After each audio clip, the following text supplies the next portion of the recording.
Thank you for joining us today. I'm Maria. I'm the editor of Tiny Homes in Canada, and I have an amazing guest with me today, Sarah Sipkar from Resumate and ADU Search.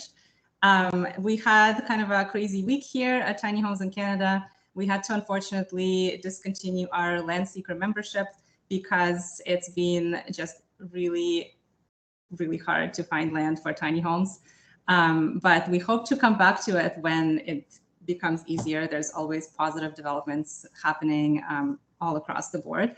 So Sarah is here to talk to us about one of those developments, which is just perfect timing. It kind of comes together perfectly. And Sarah's done some amazing work at making it easy for people to put backyard tiny homes in their existing properties.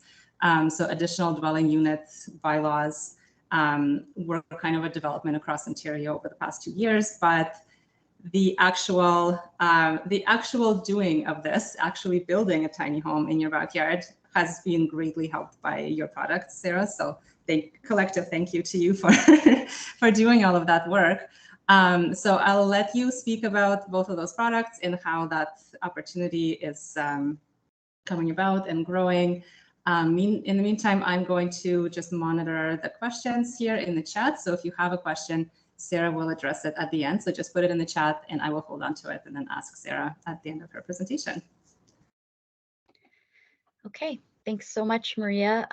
Nice to see everybody, although I'm not seeing you. Nice to be on the other end.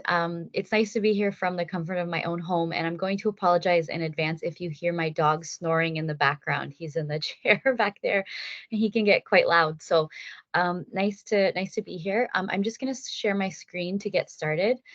As Maria discussed, I'm here to talk about kind of ADUs 101, which is a term for additional dwelling unit, accessory dwelling unit, and basically anything to do with a backyard home. I'm not really going to touch on the basement or internal or attached units. It's really, this presentation is geared towards detached units. But if there are any questions about that, I can take those as well. But it's really about helping homeowners put in a backyard home, so something that's totally separate from their main dwelling. So this journey starts with me actually building my own detached ADU in my backyard in 2020. I started, it was out of COVID boredom. I had started a little bit before COVID hit, and I really accelerated it during that process and ended up building a 430 square foot unit, which broke ground in August of 2020 and then was complete by December of 2020. So you can see a picture of it there. It was a really difficult journey. It took me almost a year. I started working on it with a friend in terms of drawings, and I was one of the first in the city of Windsor who was able to get a permit and then be able to actually build the unit, basically as a stick build, a traditional kind of conventional build. Thankfully, I had a family friend who was a contractor and was able to help stick handle the whole process. And he had never built a backyard home before either, so it was new for both of us. And so I paid a lot of attention, and I kind of saw myself as a guinea pig for these units. But when I started doing consulting work on basically with this family friend, helping others in the city, I realized there has to be a better way of knowing, how, if these things can even fit in people's backyards. How do we read zoning bylaws? And so I started the journey of researching basically different municipalities, figuring out their zoning bylaws. And that started me on a journey of building Resumate. And that is the new company that we launched last year. And as Maria mentioned, it did start off as ADU Search. ADU Search was a research project that CMHC funded, where we mapped over 30 cities across Canada to see how many backyards were actually eligible. So we kind of created this standardized input tool where someone could type in their address, and then we would say if your lot was suitable for being able to fit a unit or not. And that kind of ended up in this new company, Resonate. So I'm not gonna go too far down that path. You might have some questions, but I'm gonna actually walk you through ADUs 101 first, and then we can talk a bit about Resonate at the end if there's any questions. But basically, it gave me a bird's eye view of all zoning bylaws across Canada. We had a team of 10 of us doing this research, and so I was really fortunate to then be able, with CMHC support, to launch a new company to help homeowners actually connect with builders, which I'll get to at the end. So firstly, why ADUs? And I'm familiar with the Tiny Homes group, so I'm assuming most of you are probably already thinking of these reasons. But it's always a good place to start, because some people in the audience, I've done this presentation a couple of times now, they might not. They might be thinking about it, but they maybe haven't thought about all of the potential good things with these units. I think the biggest thing for me anyways with ADUs has been more of the social impact, the potential positive impacts and the connections that can be made. Right now, we're in a situation in Canada where housing is really challenging, but we're also experiencing a lot of demographic shifts with the rise in single person households, whether that be aging population or even young adults out on their own. And these units, in my view, really allow for multi-generational living, whether that's aging in place or, you know, your young adult child that you want out of the house, and they want to be out of the house, but they don't know where to go. And so they're a way to do that. And I have it both on both sides. I have a 9-year-old, and then I also have an aging parent. And I like to say that eventually this space can be for them. It's a flexible space. It's currently rented out to a friend, actually, and which brings me to the next point, which is around the household exchange and assistance. You know, my tenant and his now wife live in the unit, and they do a myriad of things for the house, like watch my dog when I go out of town. I think my dog thinks he has 2 houses sometimes. He runs outside, goes to their front door, they let him in, and then 20 minutes later comes back to my house. And so they're a really excellent opportunity for connection, but still having that privacy. And so we use our space as a shared courtyard. We've had backyard concerts there, parties. It's a wonderful kind of connection space. There's also a really big push towards accessibility, which if I had to change one thing about my unit, I would probably have pushed more accessibility features in the house. It's accessible by default because it's at ground level, but I probably would have been a little bit more intentional with some of the accessibility features. I helped one client in Windsor a couple of years ago build an entirely accessible unit. He actually sold his house, built a 700 square foot unit actually in his parents' backyard. And then the intention was that when his parents get a little bit older and can't do the stairs anymore, that they would essentially switch places. And so he built it totally accessibly. And I thought that was a really neat idea, thinking ahead to the next 10 or 20 years with his family as well. And then also getting, I guess, to the economic point, it provides a rental option, but also for renters, but also a mortgage helper and a wealth builder for homeowners. And I'm seeing a lot of co-ownership or shared equity models that are starting to grow, where people are essentially entering into these agreements. And so it potentially is that kind of threshold that people can maybe now put a down payment down on one of these units and enter into a shared equity agreement with the homeowner. And these are becoming a lot more common because people are having a hard time affording the bare minimum, because the prices of home buying has raised so significantly. The other thing is that I think it's an important point. It matches market demand for flexible housing. And I kind of mentioned this, but I saw this interesting Globe and Mail article where it was saying that seniors are essentially downsizing, but staying in their home, but just living on one floor of their home. And so essentially they have these large houses that are being unused, or portions of them unused, because they don't really want to leave their neighborhood, but they also, and they don't have maybe the ability to sell, and there's no condos or anything like that available. And so if people start to think ahead in terms of life transitions, these units provide some of that demand for these, smaller one-story housing that are at ground level that still keep people connected in their neighborhood. They also generate more tax revenue for cities because they're on their infill essentially development. So they're generating more tax income on existing infrastructure. And there are also opportunities for smaller investors to add units on land that has been previously purchased. Sometimes it's hard for landlords to enter the market now, but sometimes people are able to say, oh wait, I've had this property for like 5 years. This would give me another income stream, and I'm also providing another unit. So there's a good economic incentive for certain small scale investors. And then lastly, the environmental benefits. This probably touches to some of the tiny home minimalist living.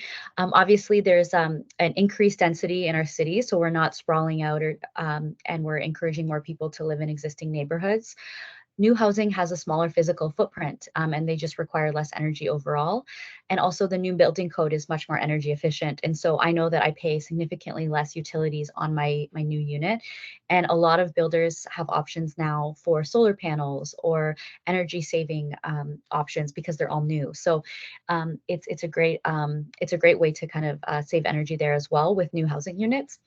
And then lastly, there is a correlation between ADUs and proximity to transit. So when it's shown that when ADUs typically get put in neighborhoods that already have transit options, and that tends to just beef up the entire infrastructure network overall.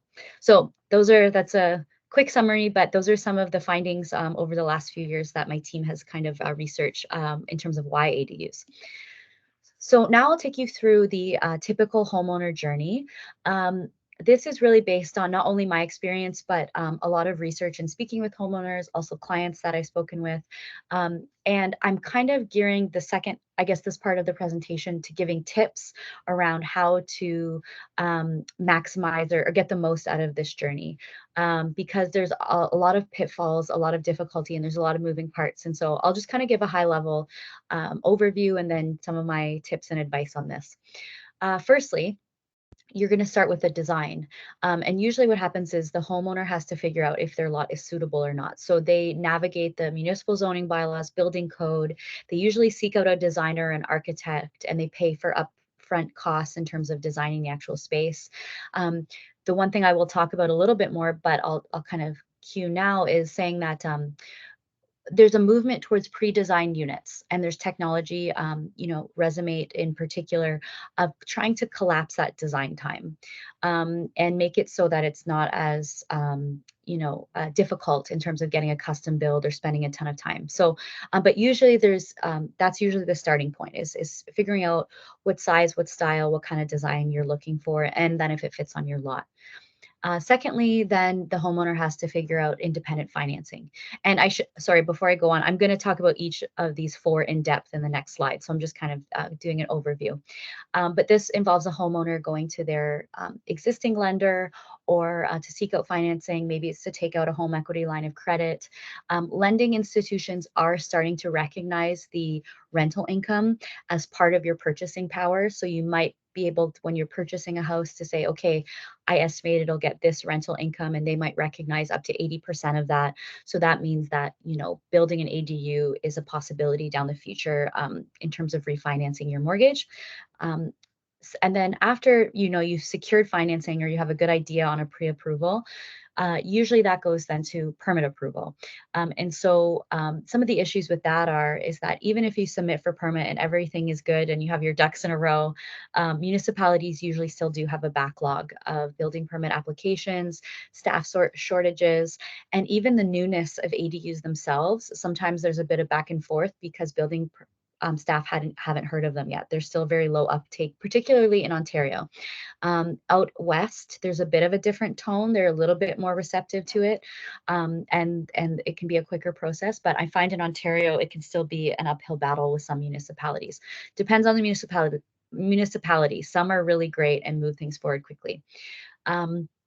The other important point is homeowners themselves, if they own the property, can act as the GC or the general contractor, or they can hire one to project manage, and that would be more of a turnkey operation. As I did myself, I kind of worked closely with my contractor and I was involved in every step of the way. So I would consider myself like a project manager in that case. I applied for permits. I worked with, you know, I sourced a lot of the materials, and then he just really lined up the specific trades, and then we worked together on some of those pieces. And now there's a lot more ADU builders and manufacturers that are Tarion certified, which is particular to Ontario in terms of the home warranty, and that offers a lot more certainty. There's still a bit of a gray area with certain modular builders if they come from another province and things like that. So I would look into, are they CSA approved? What if the contractor has the Tarion warranty, and just making sure that any unit that you're installing, you have some level of certainty around warranty and things like that.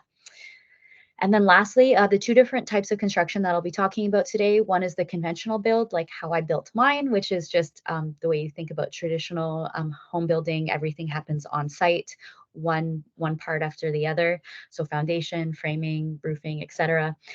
Or there's the modular and prefab route. And that is becoming increasingly popular as the cost starts to come in line. And particularly, I know in the tiny home world, that's always been the case usually. So there's a lot of tiny home builders who are actually making the jump to ADUs as well that we're seeing. So I'll talk a little bit more about that too. Okay, firstly, on the design front. So what I like to tell clients or people who are thinking about building an ADU is the starting point is not, you know, figuring out or, you know, finding out what design you love the most. It's really about knowing what's possible on your lot and then deciding how to proceed from there, not dreaming up your perfect backyard home and then realizing it's not possible.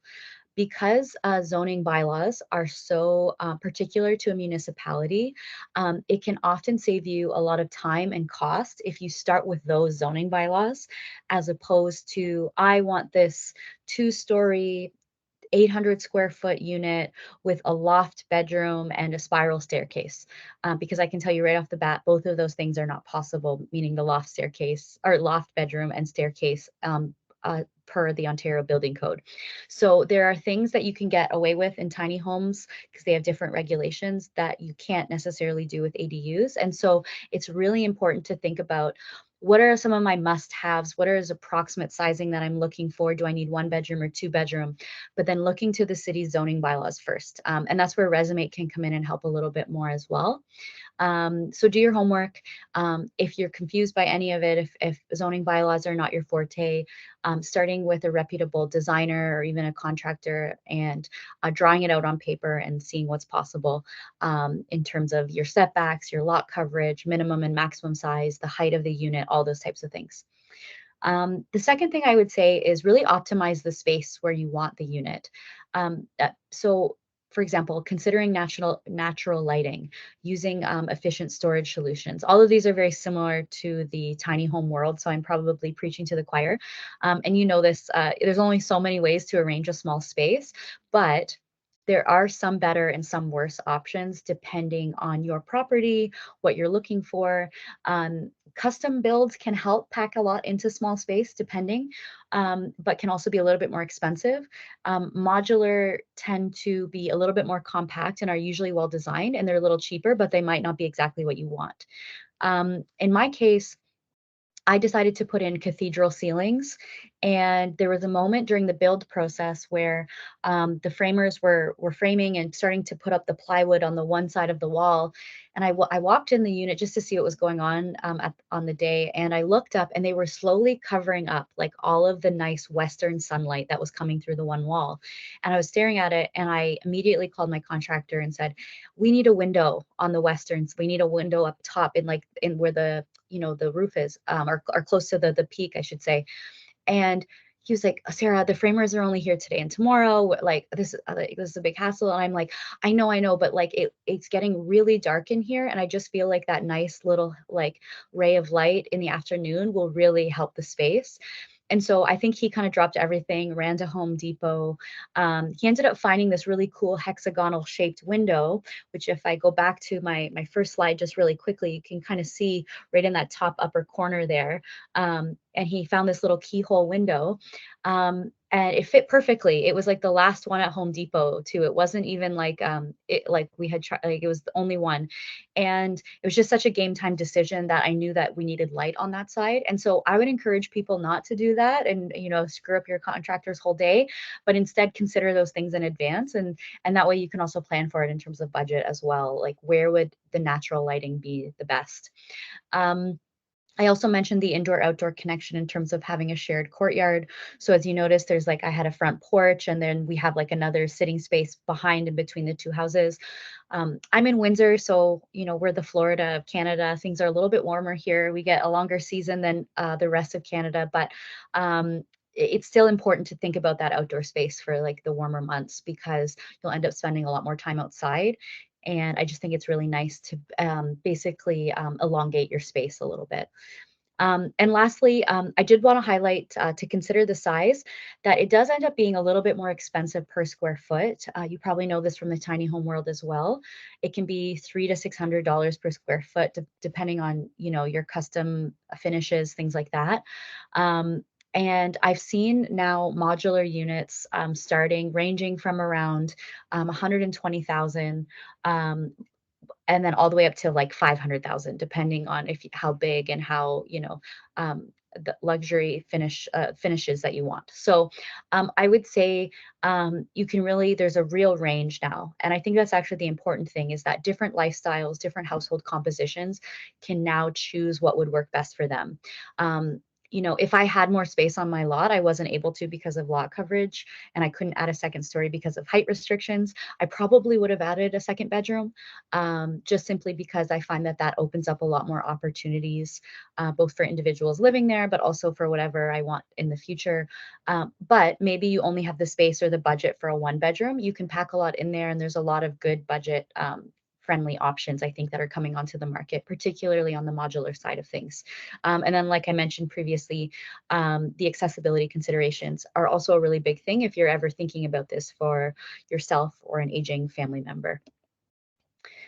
Okay, so I really quickly wanted to touch on zoning bylaws versus building code because this is an important part in the design process. Zoning bylaws are typically the regulations that look at the land use. And so they are created by the municipality to regulate where the actual backyard home can be placed on your lot. So it really has to do with the lot and the land use. Those are generally planners that are working on those. I'm not an official registered planner, but I'm in school doing my PhD for planning right now. So I always say I have imposter syndrome because I'm not officially a planner, but that's the world that I live in. So it's really important to know your municipality zoning bylaws and seek out a planner. There's a lot of independent ones that can help you if you're really stuck on something. They tend to look at the zoning bylaws tend to look at things like setback, lot coverage, minimum and maximum size, maximum height, and parking. Those are just the 5 big ones. And generally, you want to make sure if you're going to violate any one of those, you'll have to apply for a minor variance in the Ontario context, which essentially means you have to go to the Committee of Adjustment and ask for relief on, let's say you don't have enough room for a parking spot if your municipality requires that, or you want to make your unit a little bit bigger, maybe by 200 square feet. That would maybe be total lot coverage requirement. Again, those are the things you want to know up front, so that doesn't come at you later and then all of a sudden you have another $5,000 that you have to pay. So really being sure that say, okay, I want it bigger, it's worth the additional $5,000 to violate this one zoning bylaw. So I just wanted to highlight that. And then with the building code is generally, it's regulated by each province. So each province has their own building code, and it actually is more, it's more oriented to making sure the building is safe and designed in a way that considers health and safety, fire access, etc.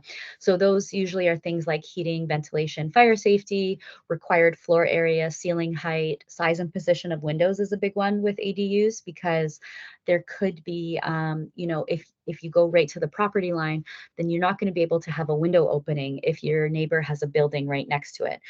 So it's really about proximity to other buildings. And so those are generally, if you're needing help with any of that, that's more of an architect or a designer's world. I'm actually not qualified in any way on this front. I know a little bit just from osmosis, but it's important to consider that if you're, especially in a more urban area and your lot is a little bit tighter, you want to make sure that you are required, because sometimes with the Ontario Building Code, if you go a little bit bigger and you have a big lot, you can, put windows because there's no considerations towards any buildings next door. So just things like that that you want to consider. And Ontario actually has a really great kind of reference page called adding a second unit to your house, and it gives you a whole range of considerations, both for basement suites, lofts, etc., but then also for detached units as well. So financing. This slide is a little light on text compared to the others, and that's because I find that the financing journey is a bit of a choose your own adventure kind of style of like a book in that way. There's not really one good way to finance a detached ADUs, but there are several pathways that can get you the financing that you need for the unit. So for example, if you or someone that you're trying to put the ADU on their land, if they have a home equity line of credit, that can be the easiest way if you've owned your house for over 5 or 10 years and have built a lot of equity in your home. Potentially it's a combination of the other one. So for example, self-financed.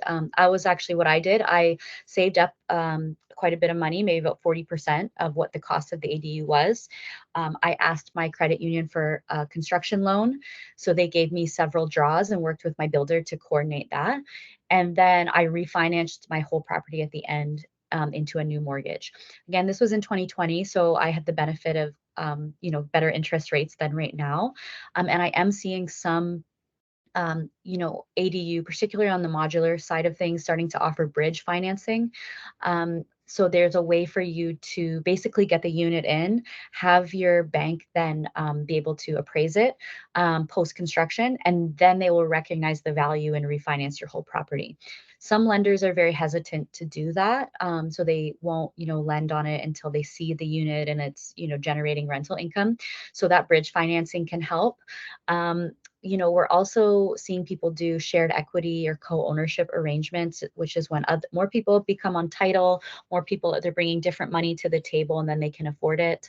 I think I mentioned this, but some lenders are now starting to recognize the value of the ADU post-construction because there's been enough of them that have come through, and then they'll also recognize the rental income that they think it will generate up to 80%. So that gives you like a purchase plus.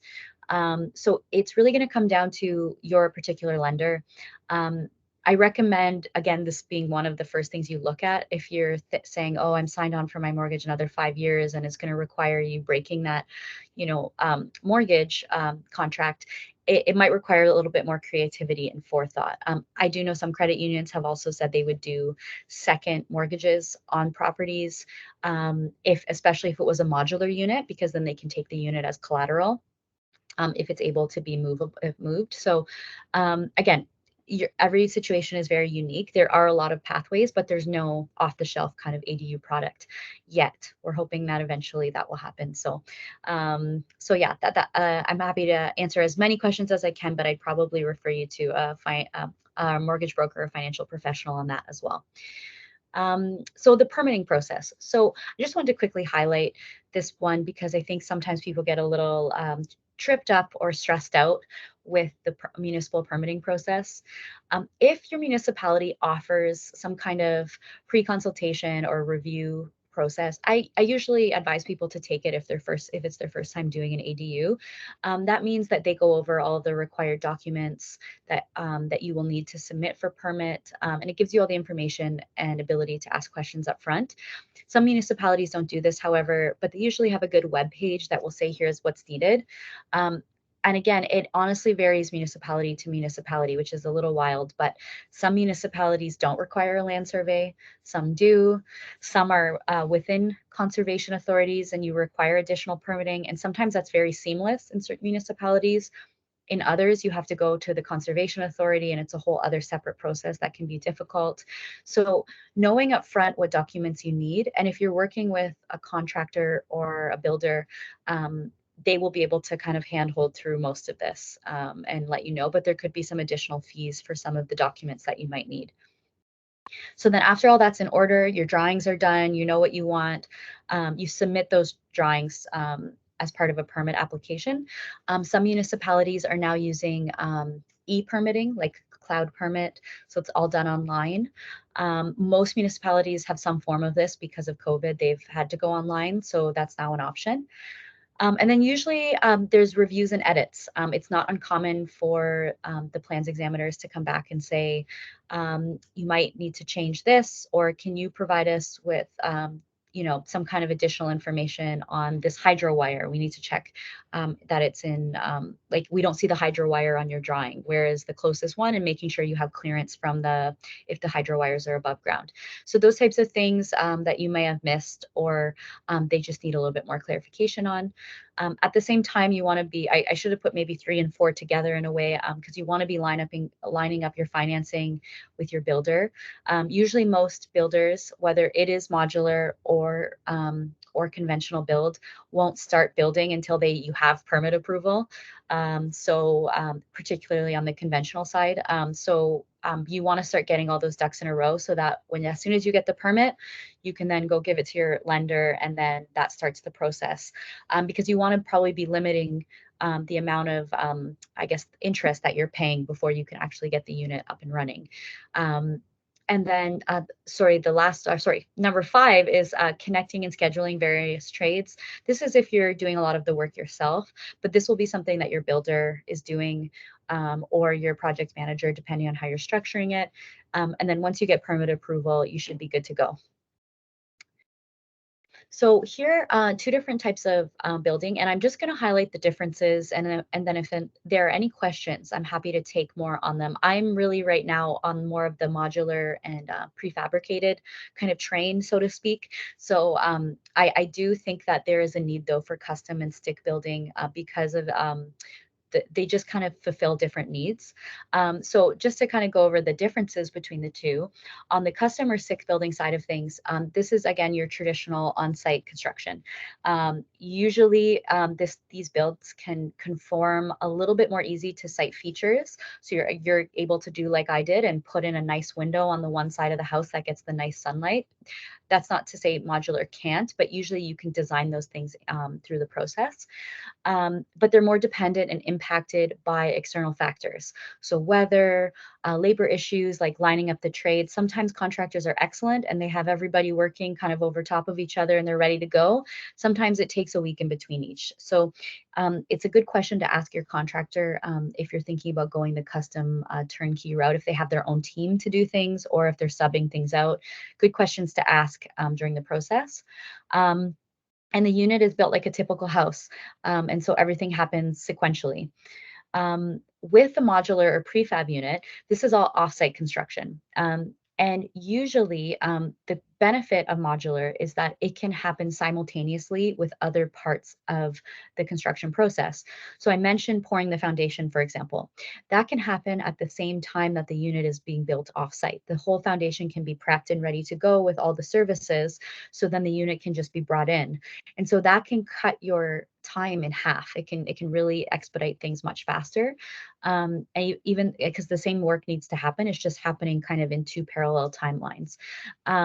The other good thing about it is that the unit can be basically delivered, assembled, or craned in place.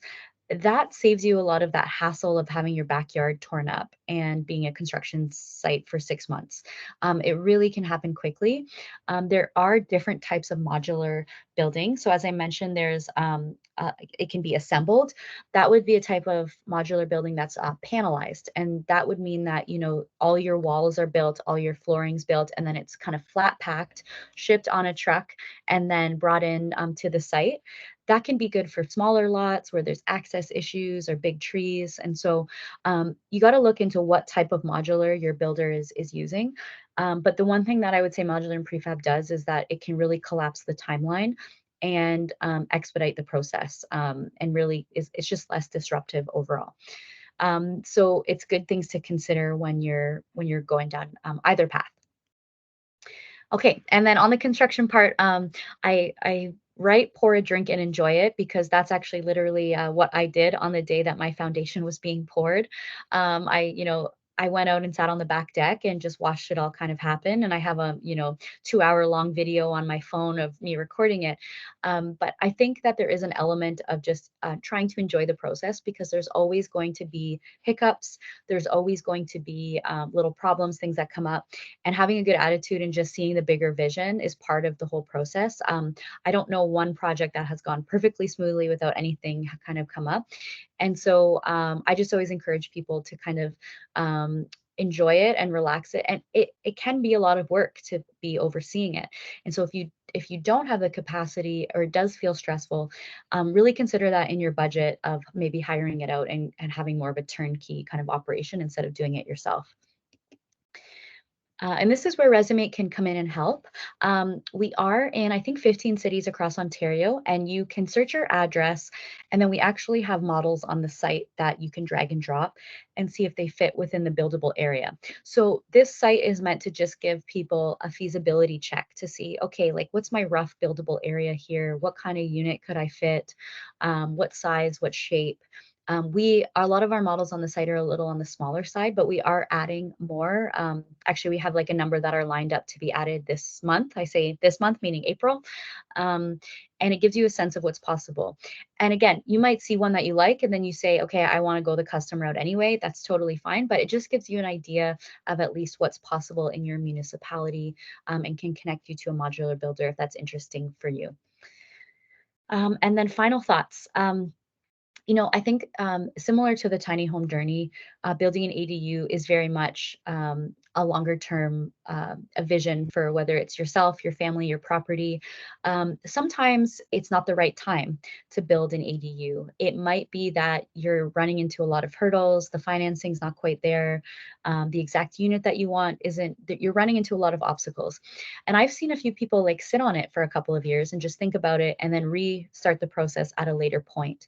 And so that it all makes sense and it stops being like this tangled mess, and then there's more of a point to it. I think if I can encourage in Canadian society at large, is really thinking about ADUs as part of the transition periods in your life, and really thinking about, where do I want to be in 10, 20 years? What could I use this for within my family?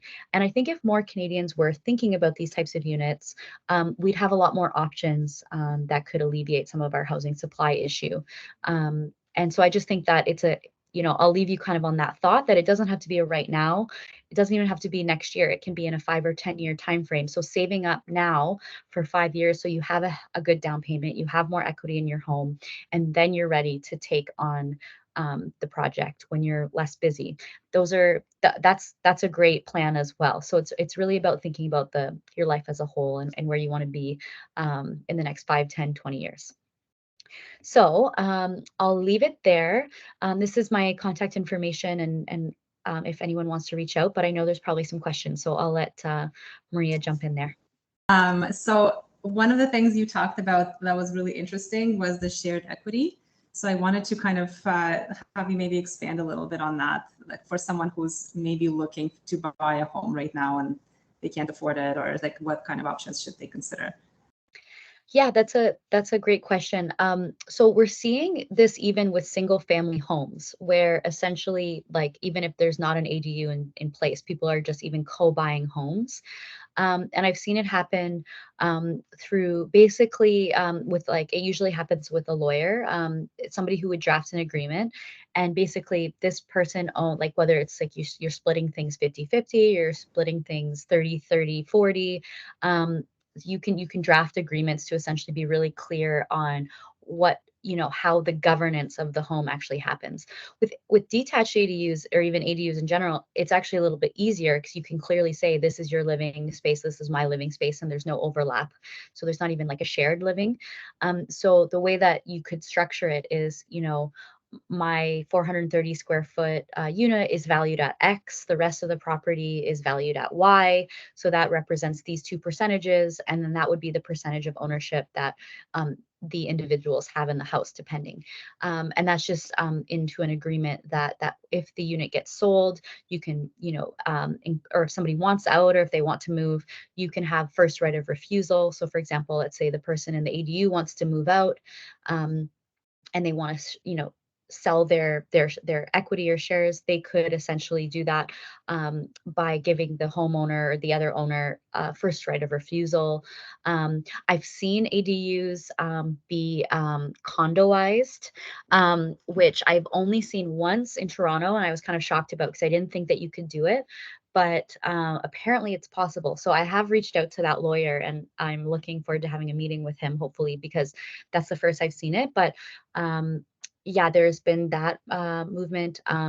There's groups who are doing this. There's one called GrowCo, I believe, in Toronto. Arborough is another one that can help people through the process as well. So really, it's just saying, okay, I'm not going to be able to afford this, $500,000 house with the ADU. So let's add another 200,000. I'm not going to be able to afford that on my own, but I know somebody who can go in on the agreement with me. So again, this is kind of uncharted territory for certain municipalities or certain people. So really doing your homework and then finding the right lawyer who can help you get to the right answers and draft that agreement. Thank you. So we have a couple of questions now. I'll start with this one. I think it refers to kind of the whole concept in general. How does this translate to rural settings in Ontario? Yeah, so we're seeing that certain rural municipalities are starting to take up ADUs. I'll use my area. So I'm in southwestern Ontario. I have little smaller towns like the town of Amherstburg, for example. They have a lot of zoning districts that are actually rural agricultural. And their zoning districts, they have different zoning bylaws than the rest of the town. I would just look into your specific municipalities. At the provincial level in Ontario, Bill 23 did mandate that all municipalities have to have some form of additional dwelling unit bylaws in place. Some have been a lot slower to make that happen, but certainly rural municipalities should have something in place or should be able to at least answer your question. But you can't build an ADU on vacant land. You can only build it when there's already a main dwelling in place. So it requires that there is a principal dwelling. So you just have to look into what your municipality says for those rural areas. Fantastic. There's two questions about utilities. Oh, sure. One is about, I need to upgrade my house from 100 amps to 200 amps. Should I go ahead now or wait until I'm ready to build my ADU? And then there's another question about the municipality in question requires ADUs to be connected to municipal water and sewage, but this is very difficult on that site. So is there any way around that? Okay, so I'll start with the electrical one. I actually upgraded my panel when I did mine, but I also had to move my entire stack because I wasn't going to get the clearance that I needed.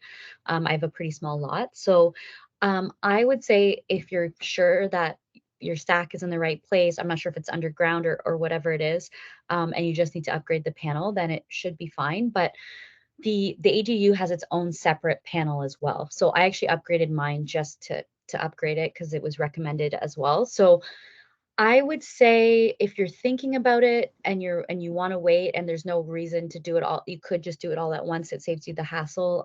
But usually they operate as two separate kind of panels or entities. So again, I would check with an electrician just to be sure, because there might be another reason why you need to upgrade your service. So it might just be better to get it over with too. So that would be a consideration that I think you have to make based on all of your existing needs currently. So hopefully that helped. And then with the second one was around the municipal water and sewage. So if I'm understanding this one correctly, most municipalities are okay with tying into the services of your main dwelling. So like, you can just break through the foundation of your of the home of your home and tie into the main plumbing stack and then the water and everything like that. It's saying, is there any alternative way to work around that? Are you stuck with adding the ADU to the if you're asking that, if that's the way that you have to add it, typically most municipalities require that. I haven't seen a case in an urban or like a municipality that hasn't been like a rural setting that have allowed for like an off-grid ADU in like a city. I haven't seen that. I think the Ontario Building Code would restrict that a bit more as well. So I would probably, defer to your city's building department. I would probably inquire with them. I have seen it where people have wanted to do like solar panels like they would on a house. And so that would alleviate the electrical grid usage. But usually the water and sewage do need to be tied in. I haven't seen otherwise. So I would say probably check with your building department or a contractor around that. Thank you. So there's one question about, can you have more than one ADU on a property? And I think that's just dependent on the place, the municipality. Yeah, I've only seen one municipality so far have bylaws that allow for 2 ADUs in the detached, like the accessory building. But usually you can add one in your main dwelling. So you could have like a main, a basement, and then you could add a detached. In London, I think they have proposed bylaws coming forward that you can have 2 detached in the accessory. So you could have 2 separate units, which is the only municipality that I've seen that in. If you're looking at doing more of a like tiny home like community or having a couple, you're probably looking at different zoning, which typically falls more under the like RV or like mobile kind of home community, which is different. That's more in the tiny home world. And those would be land lease agreements that you would set up instead. That's typically different zoning than what an ADU is designed for. Yeah. And then have you seen any municipalities that are kind of most ADU friendly, or most of them are ADU friendly on paper, but the ones that are like really welcoming of them? Yeah. We've worked really closely with the town of Collingwood, and they have a rapid ADU deployment program, I think is what they're calling it. And they have some pre-approved designs that are approved by their chief building official. And we've also partnered with them to use the ADU search technology so people can search their lots. I was finding that they were really great. In terms of like bylaws or like permissive bylaws, I find that municipalities that have kind of like one ADU blanket zoning bylaw that sits across the whole city is much better than a municipality, for example, like Hamilton, where you have to go to all these separate little documents to be able to see, okay, this one it's allowed in this little subsect of the city and not, but it's a different set of bylaws in a different part of the city. So I would say that municipalities that tend to do like one blanket zoning bylaw policy is good. On our ADU search site, if you go to each of the municipalities, our team actually developed a national minimum regulation, which was essentially like a hypothetical set of zoning bylaws where we made them more permissive. And we said, here's how much more potential you have in your municipality if you relax your zoning bylaws a little bit more. So we did a lot of some of that comparative work to say, okay, we're actually sitting on a lot more potential if there were better bylaws across the country, really. So yeah, off the top of my head, I would say Collingwood, Brantford, and Kitchener have been good to work with as well. Amazing, thank you. So one of my other questions was, have you encountered anything to do with land leasing where the ADU was owned by a tenant who was renting the pad that it sits on?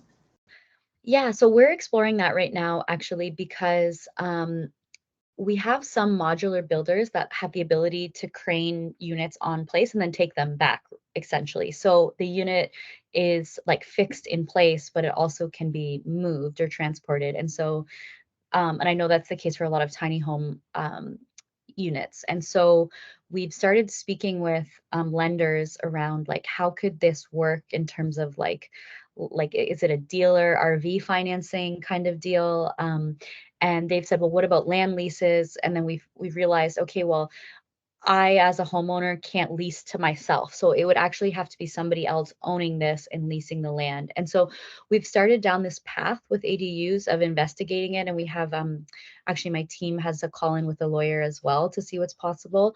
So this is kind of a new frontier in certain ways because land leasing hasn't really been transferred to ADUs that I've seen anyways. I've seen it transferred to like more of the tiny home communities. And so there's also a town here local to me, the town of Essex, that's very much interested in some of this because they want to they want to get people land leasing if they can to increase housing supply. So um, if you're thinking about it, I would say keep pushing and digging because there's probably, there might be people who have done it, but there might not be. So it might be just something we have to talk about and figure out together. So we've been trying to figure out if that's possible as well. Amazing. And we all are thanking you for all the hard work you're doing. Thank you. In terms of working with the people, but also with the municipalities, because a lot of the time you showing them what's possible is getting them thinking along these lines. So it's really great. I think I just wanted to wrap up with maybe like an overview of the models that you have on Resume and what kind of different homes people can expect to look at. Yeah, you know what? I was gonna pull it up, but you know what? People can kind of look on their own. If they go to resume.build, we do have like a models page.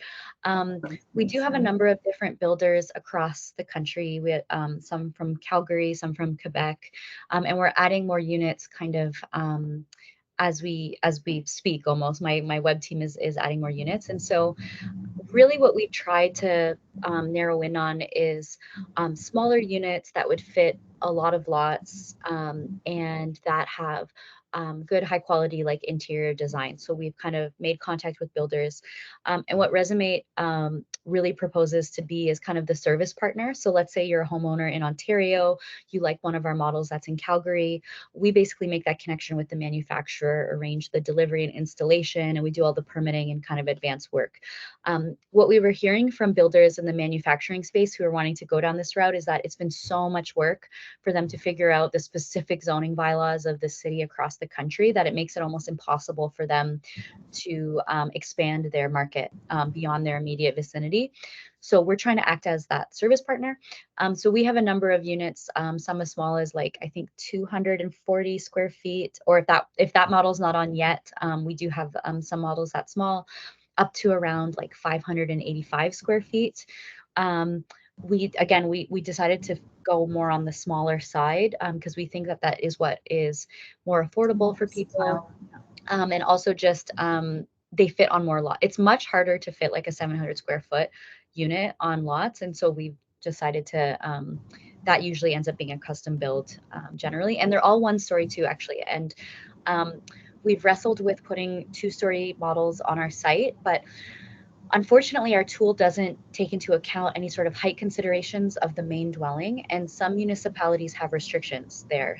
It can't be beyond this height, or it has to be in proportion to the main dwelling. Mm-hmm. And so we just think 2-story units become a little bit trickier for that reason.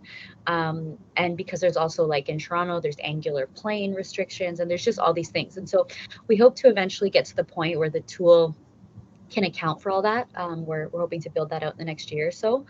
But right now it's just 1-story kind of basic units that people can, order. We do the site assessment and then all that. So yeah, happy to chat if anyone's interested in those.